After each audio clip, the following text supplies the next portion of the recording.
August कौन है नुआ गाइडलाइन राज्य में कटक और खोर्धा को छाड़े प्राय अन्य सबु जिले में संक्रमण ह्रास पाइबार लगी। जीवन जीविका मध्य समन्वय रक्षा करी किसी क्षेत्र को स्वाभाविक करने कटकणा मुक्त कर भितर अनेक क्षेत्र में कटकणा रही।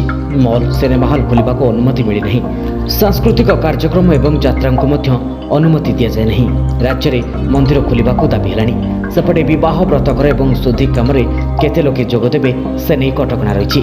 जाक जमक बह व्रतकर हो टेंट हाउस पाखे काम नहीं।